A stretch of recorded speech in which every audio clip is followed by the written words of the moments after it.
In my 20s, I thought I was ahead of most people when it came to health. I ate vegetables every day, I stayed slim, but the more I learned about longevity science, the more I realized some habits I thought were helping me were quietly working against me.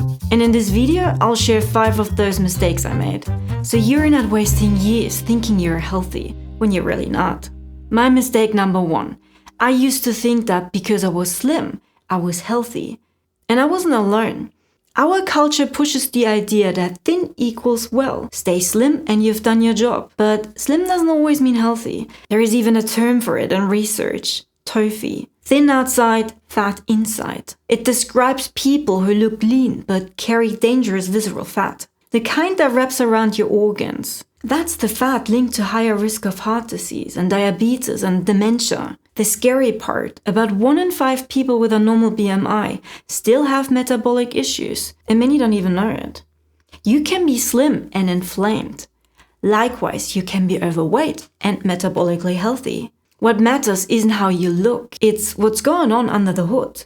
And the easiest way to check is a DEXA scan. It shows where your fat is stored, including the stuff you can't see. Because longevity isn't about staying skinny. It's about what's happening beneath the surface, where real health lives. Alright, let's move on to mistake number 2. I used to think of exercise as a bonus. Something nice to do if you had time, but not something essential for health. Diet was the main thing, I thought. You eat well to be healthy and you exercise to stay slim. And since I was already slim, what could I possibly gain? Sure, I knew cardio was good for your heart, but that felt like a future problem and not something to worry about in my 20s.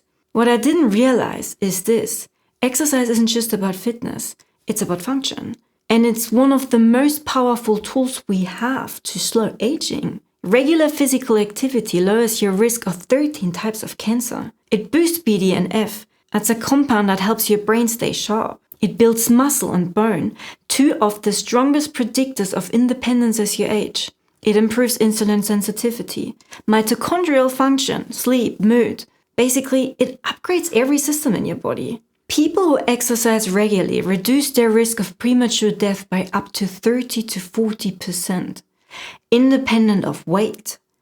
That means someone who is active but overweight often lives longer than someone who is slim but sedentary. Let me say this again. If you're overweight but active, you could outlive someone who's slim but inactive. I wish I'd known that earlier. Exercise isn't optional. It's not a side quest. It's the foundation. If you want to stay mobile, independent, and mentally sharp into old age, you have to build the body now that's going to carry you later. And while I was neglecting movement, I thought I was doing great with food. My mistake number 3. For years, I ate the same 5 vegetables on repeat: carrot, zucchini, potato, capsicum, and tomato. And I was proud of it. Veggies every day. I thought I was ahead of the game. So what's the problem? First, nutrient gaps. Every plant has its own vitamin and mineral profile. Stick to the same 5 and you'll miss key nutrients, like magnesium and folate or vitamin K. But the bigger issue, I wasn't feeding my microbiome. Research shows that people who eat 30 or more different plant foods per week have a significantly higher gut microbiome diversity than those who eat 10 or fewer. And that matters, because a diverse microbiome is linked to lower inflammation, stronger immunity, and better metabolic health. All things that decline with age. I was also missing out on phytochemicals. Those are powerful plant compounds that fight oxidative stress and support detox pathways. Things like sulforaphane in broccoli, anthocyanins in berries, or allicin in garlic. Each plant has its own, and variety is how you collect them. It's not just about eating plants, it's about eating a range of them. Fruits, vegetables, nuts, seeds, lentils, whole grains, they all count. And lentils, by the way, total MVP. For a good reason, they are a staple in every long-living culture linked to the blue zones. So yeah, vegetables every day, great. But 5 on repeat? That's not enough to build real long-term health. And variety wasn't the only thing I misunderstood about food. My mistake number 4. I used to think that if a food had nutrients, it had to be good for me. But by that logic, white sugar with a multivitamin would be a health food. It sounds ridiculous now, but that was my thinking. What I didn't realize is that nutrients alone don't tell you how your body handles the food. Wholemeal pasta, for example, has fiber, magnesium, iron. Great on paper. But eat a big bowl of it by itself, and your blood sugar can spike just like it would from white bread. Orange juice, it has vitamin C. And the glycemic punch of soda. Maple syrup, sure, there are trace minerals, but it still floods your bloodstream like sugar. What I've learned is that glucose stability is one of the most underrated levers for longevity. Repeated spikes, day after day, lead to inflammation, oxidative stress, and insulin resistance. You don't feel it right away, but over time, that roller coaster ages you from the inside out. Now I build meals with fiber and protein and healthy fats and complex carbs, not just for nutrients, but for glucose control.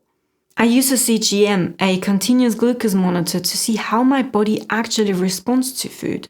You don't have to wear a CGM, but you do want to be aware of food that look healthy, but behave like junk once they hit your bloodstream. Because even nutritious food can silently work against you if you're not paying attention to how your body handles it. And not paying attention, that was the theme of my 20s. My mistake number 5. I treated my 20s like a free pass. I acted like nothing I did to my body really mattered. I smoked. I drank way too much alcohol. I kept a 10 year-round, thanks to tanning beds and zero sunscreen. It's not that I didn't know those things were bad. I just reasoned them away. I believed smoking was only dangerous if you kept doing it into your 30s. I thought my drinking was fine. I only drank on weekends, and people around me drank daily. And the tanning? Well, I didn't even pretend to justify that. I just didn't care. But here's what I've learned since. There is no grace period. Your body keeps the score from day one. Every cigarette, every drink, every UV burn.